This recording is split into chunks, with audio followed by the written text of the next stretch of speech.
Happy Tax Day! Hello and welcome to the 2010 Tax Day Tea Party. My name is Nathan Jones and I'm the principal organizer for the North Carolina Tea Party, NC Tea Party local chapter.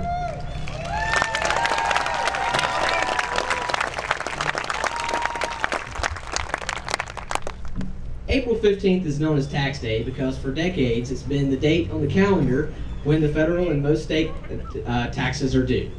For some Americans, it's the day, one of the very few days that they actually truly remember the tax burden that we all carry. But we're not most people, are we? We think about that every day. Well, all too often our governments, the federal government, the state government, and our local governments, tax us too much.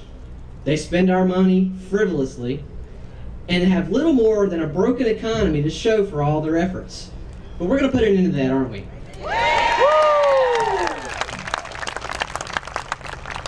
On April 15th, 2009, millions of hardworking Americans stood in unison in over 800 protests around the country. These demonstrations became known as the Tax Day Tea Party, which gave birth to a movement that speaks to millions of Americans. When we put together our first group a year ago, there were just a few of us, and we followed the Field of Dreams method of Tea Party organizing. Build it and they will come. Build it we did, and on April 15th, you came to downtown Winston-Salem by the thousands. Surprised everybody. How many of you were here that day? Awesome. And I think our numbers were growing. And we've had many events between those two dates, and the number of Tea Party participants grows every time. Today it's amazing to look out among all the many faces that are there. And to many that aren't part of us, they look at us in awe of what we've accomplished and marvel.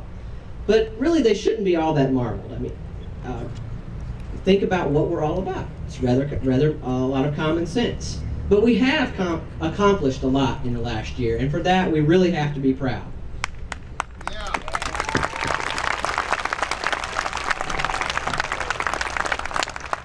You have gone to town hall meetings. You've asked questions, the tough questions that no one ever dared ask anymore. You've shocked a lot of politicians. You've called, you've written, you've emailed your representatives with your concerns about the health care bill in particular and big government in general. Not expecting that. You've gone to rallies, you've exercised your First Amendment rights. You've protested a government that's out of control. You've given the voice to millions who wanted to say something for so long, but were afraid of looking like the loner and were afraid to rage out against the machine. But we're not afraid anymore, are we? As this government has completely lost the sight of what's in the people's best interests. As the radicals drove relentlessly forward with their agenda to push us all down, we pushed back.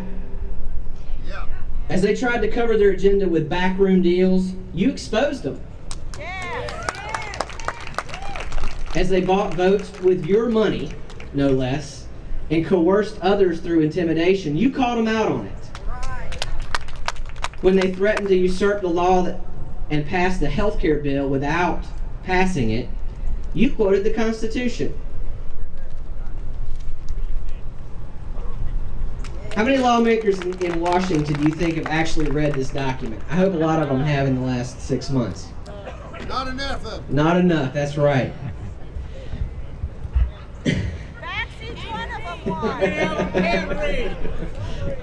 And even though they did manage to ram through that law, your efforts exposed what they're really about.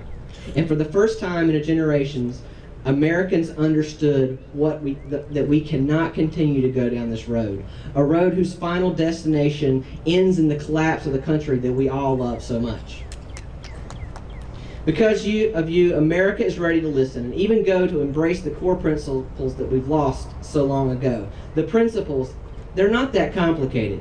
Limited government, constitutionally limited government, fiscal conservatism, individual responsibility, and hey, how about this one? Liberty.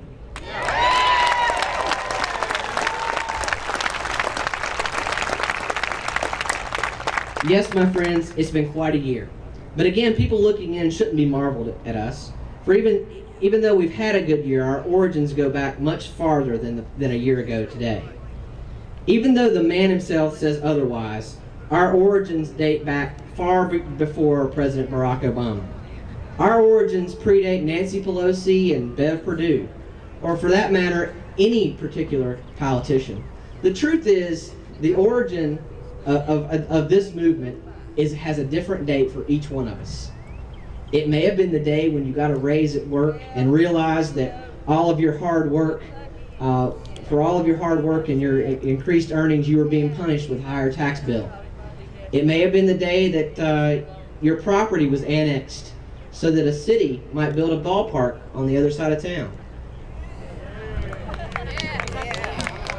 Or it may have been the day that you realized that our country had mortgaged our children's future so much that our kids will never be able to repay the debt. Something our politicians really don't understand. We all know our individual day. This is not about the President of the United States. This is not about the Speaker of the House. It's not about any particular party. This is about our country. This is about American exceptionalism. This is about being part of the greatest country on God's green earth. This is about our children, our grandchildren, and the next generation, which will not have the freedom that our forefathers laid down their lives for. This is about the enduring of that glorious republic that will perish if we don't do something, and it'll only be remembered in the annals of history. This is about the single core truth that is us, uniquely Americans. That is that all men are created equal, and that we are endowed by our Creator with certain unalienable rights. That among these are life, liberty, and the pursuit of happiness. And it is our job to be keepers of that truth. And that's why we're here today. We do have a good reason to be optimistic. We have made a difference. Your visits to Washington, D.C. gave the Beltway crowd a wake-up call that they won't soon forget. When we went to Washington, D.C. on September 12th and joined patriots from all across the country, how many people went to that event? Yeah. They may not have been able to count us. But let me just be clear, they won't forget that we came. That's right. We'll be back. That's right. Amen. Repeatedly. Wake up in November. We proved, absolutely. We proved that we can be a real political force in January of this year. Scott Brown would not be the senator from Massachusetts had it not been for you. That's right.